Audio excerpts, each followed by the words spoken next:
पिता और पुत्र और पवित्र आत्मा के नाम पर आमीन। आप सभी को जय यीशु। जय यीशु। क्रिस्त में प्यारे भाइयों बहनों, आज के आराधना में आप सभी को स्वागत है। प्रभु का वचन हम अपने हृदय में संजोए रखें, वचन के अनुसार जीने के लिए हम कोशिश करें।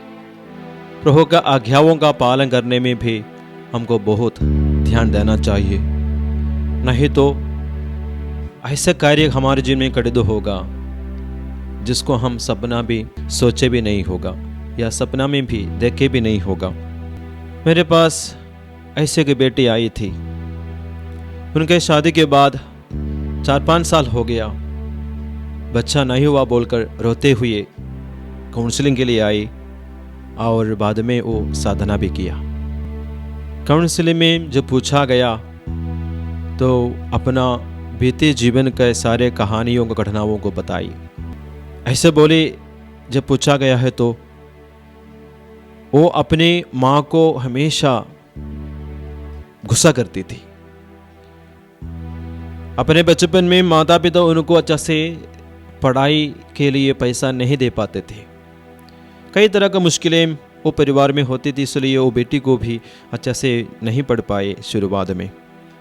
इसलिए वो बेटी एक दिन गुस्सा में आकर अपने मम्मी को बोले कि अगर आप हमें अच्छा से देखभाल नहीं कर सकते, जब हम मांगते हैं मदद नहीं कर सकते हैं और पैसा भी नहीं देते हैं, तो आप हमारा जन्म होते हुए भी आपको मारना चाहिए था ना। इस तरह का माँ को दुख देने वाले बातें वो बेटी कही।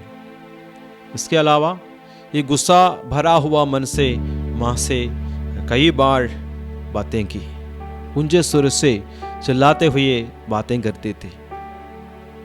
कई साल बीत गया, शादी भी हो गया और शादी होने के बाद बस चिंताजनक परिस्थिति, 3-4 साल हो गए, बच्चा नहीं। लेकिन उन्होंने साधना में वचन सुना और पुरोहित द्वारा दिया गया वचन दोहराने लगे और घर में जाकर अपने मम्मी से माफी मांगी और वो बेटी अगले साल गवाही देने के लिए आई अपने छोटी नन्ही बच्ची के साथ, क्योंकि उन्होंने अपने बीते जीवन का, जवानी के दिन का गलतियों को पहचान लिया, अच्छा पश्चाताप किया। उसी समय तक अपने गलतियों को, विशेषकर वो माता पिता के खिलाफ किए गलतियों के प्रति कभी एहसास नहीं हुआ था। उन्होंने जो भी बोला था, किया था, वो सब पाप है, कभी सोचे भी नहीं थे। जब उन्होंने वचन सुना तो उनका गलतियों के प्रति खेद हुआ। वचन हमें याद दिलाता है, नए विधान में पुराने विधान में भी एक जैसा हमें याद दिलाता है, माता पिता को आदर करना है, तभी तुम्हारा कल्याण होगा। एक बार नहीं, कई बार बाइबल में हम पढ़ते हैं। प्यारे भाई और बहनों, आजकल का हमारा हर एक परिस्थिति हो सकता है बीते जीवन में, घर में कैसे हम जीवन बिताया उसके अनुसार है। दूसरा, ईश्वर के वचन के अनुसार कैसे हमने जीवन बिताया, इसके अनुसार है आज का जीवन का प्रतिफल। वचन इस प्रकार है, एफेसियों का नाम पहला पत्र, एफेसियों का नाम पत्र अध्याय 6 वचन संज्ञा 1 से लेकर वचन इस प्रकार है, बच्चों अपने माता पिता की आज्ञा मानो क्योंकि वह उचित है। अपने माता पिता का आदर करो, ये पहली ऐसी आज्ञा है जिसके साथ एक प्रतिज्ञा भी जुड़ी हुई है, जो इस प्रकार है, जिससे तुम्हारा कल्याण हो और तुम बहुत दिनों तक पृथ्वी पर जीतते रहो। माता पिता को आदर करना है। आदर करने से हमको क्या मिलेगा? जिससे तुम्हारा कल्याण हो और तुम बहुत दिनों तक पृथ्वी पर जीतते रहो। पुराने विधान में वचन इस प्रकार ही है। दूसरा एक वचन आप लोग सुनिएगा, पुत्रों पिता की शिक्षा ध्यान से सुनो, उसका पालन करने में तुम्हारा कल्याण है। संत पौलुस जो बोला है, प्रवक्ता ग्रंथकार ने भी जो बोला है, एक जैसा है कि दुनिया में हमारा जीवन कल्याणकारी होना है। उसके लिए एक शर्त है, माता पिता को आदर करते हुए जीवन बिताना।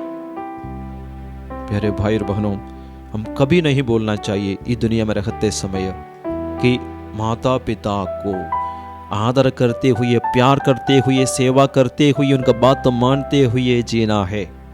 सर्वप्रथम ईश्वर के बातों को भी, ईश्वर को आदर करते हुए जीना है। उसी प्रकार ही है, क्योंकि ईश्वर के बाद ईश्वर का स्थान दुनिया में फिर माता पिता को है। ईश्वर के बाद दुनिया में फिर स्थान माता पिता को है, जिन्होंने हमको जन्म दिया, जीवन दिया, पालन पोषण किया, बढ़ाया, सिखाया, खिलाया, हमारा हर जरूरत में हमारा साथ दिया।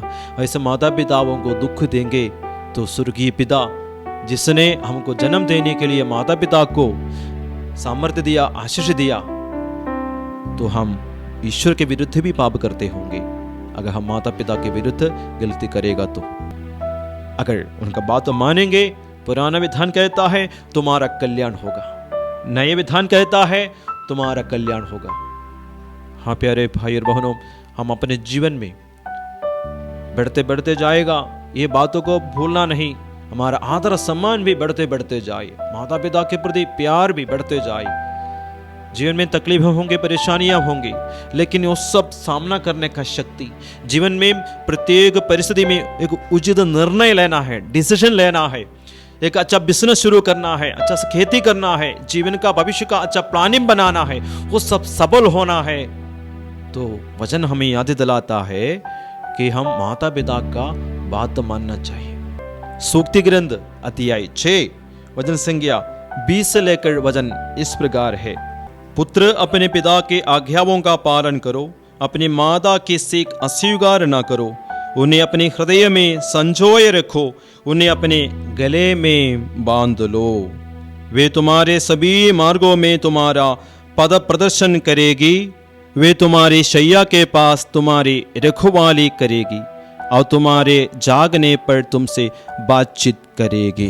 प्रभु के वचन हमें याद दिलाता है, माता पिता को आदर करने से, उनका बात मानने से हमारा रास्ता सही होगा, हम हार नहीं होंगे।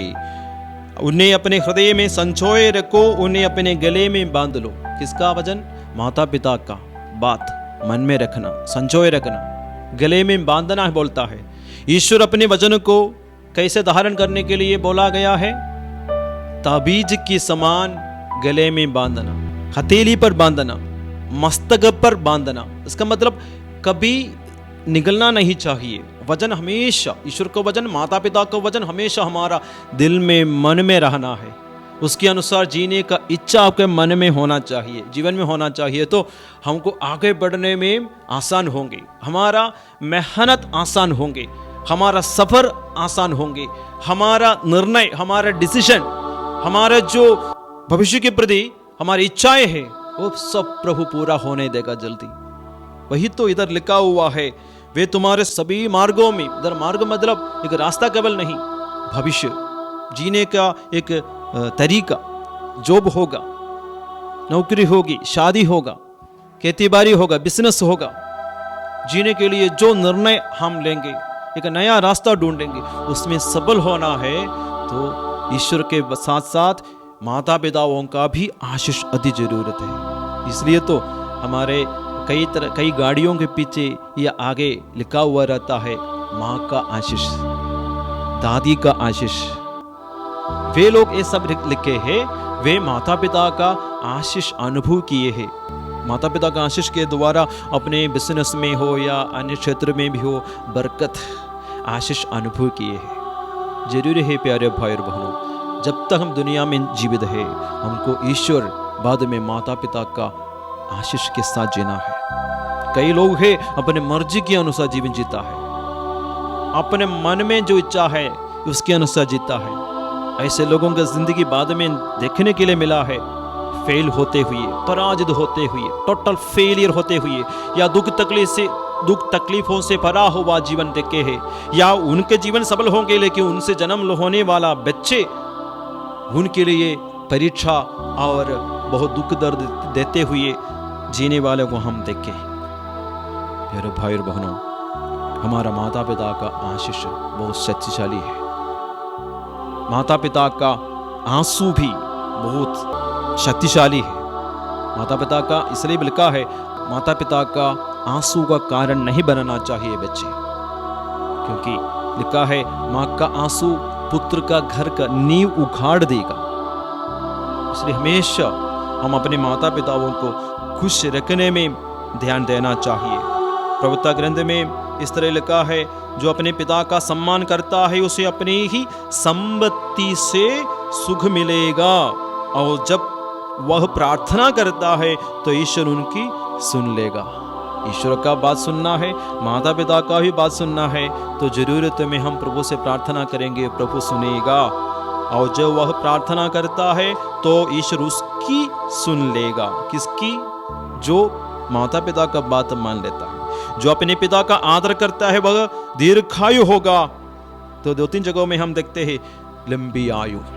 माता पिता का आदर करने से हमको लंबी आयु मिलेगा, कल्याण होगा। इसलिए प्यारे भाई और बहनों, इसमें ही आराधना में भाग लेते समय कोई युवक युवतियां अभी फिलहाल में भाग लेते हैं, याद रखना अपने जवान के दिन से लेकर आप अपने माता पिता को आदर करते हुए जीवन जीना। आप अपने जीवन में एक प्रत्येक निर्णय ले लिया, शादी का भी हो, नौकरी का भी हो, बिजनेस का भी हो, माता पिता को जरूर इसको शेयर करना, बताना है, इसका अनुमति मांगना है। ये उनके लिए खुशी का बात है, बाद में हमारे लिए आशीष का बात में बदलेगा। कई लोगों के जीवन में ये सब अभिशाप में बदल जाता है, रुकावट में बदल जाता है, आशीष में नहीं बदलता है। कारण यही है, हम माता पिता को नहीं बताता है, शेयर नहीं करता है, अनुमति नहीं मांगता है, अपने मर्जी से हम सब कुछ करना चाहता है। हमको आशीष चाहिए, माता पिता का आशीष अति जरूरत है। आइए, ऐसे कई परिवार हमारे बीच में होंगे, हमारे बीच में ऐसे कोई व्यक्ति होंगे, कई तरह का बंधनों के बीच में है, कई तरह का समस्याओं के बीच में है। कुछ लोग ऐसे भी है, कुछ शुरू करना चाहते हैं या शुरू किया भी हो, सफल नहीं होते हैं। कुछ विद्यार्थी लोग ऐसा भी है, पढ़ाई करते हैं लेकिन सफल नहीं होता है। कुछ लोग बिजनेस शुरू किया, सफल नहीं होता है। अपने मर्जी से शादी किया लेकिन वो टूट गया है। शायद जी रहे हैं परिवार में लेकिन शांति नहीं है। शायद सब कुछ अच्छा चलता है लेकिन उनके बच्चे उनके खिलाफ हो गए हैं, क्योंकि बीते जीवन में अपने माता पिता के साथ वैसा ही बर्ताव किया होगा। आइए, आराधना में हम प्रभु से आशीष मांगे, प्रभु से हम माफी मांगे। प्रभु की आराधना करते समय प्रभु हम पर दया करे। प्रभु हमारे सामने आए हैं। यीशु, इस वक्त ये आराधना में भाग लेने वाले प्रत्येक बेटा बेटी को, युवक युवती को, चाहे बड़े हो, उनको भी प्रभु अपने बीते जीवन में विशेषकर माता पिता के खिलाफ किए गलतियों के प्रति माफी मांगने का कृपा मिले। प्रभु उनके मन में वो परिस्थिति के प्रति, वो जीवन के प्रति दुख और पश्चाताप का भाव प्रकट होने दे प्रभु, ताकि बच्चा हुआ जीवन दूसरों को, विशेषकर माता पिता को आदर सम्मान और प्यार करते हुए, उनको सारे बातों को शेयर करते हुए, उनको अपना जिंदगी का अहम भाग समझते हुए जीने की कृपा मिले। हाँ प्रभु, तभी आपने बोला है तुम्हारा कल्याण होगा, तुम्हारी लंबी आयु होगी। आइए प्यारे भाई और बहनों, यीशु को हमारे बीच में स्वागत करें, उसकी आराधना करें।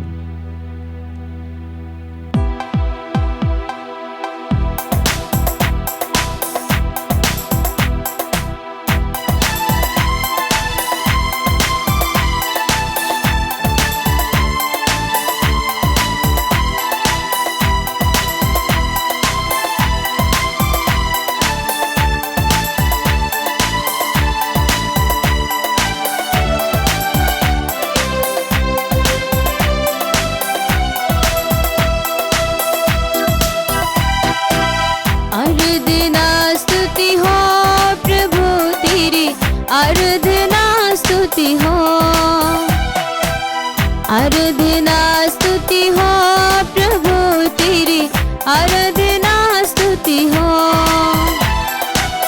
आराधना स्तुति हो प्रभु तेरी, आराधना स्तुति हो।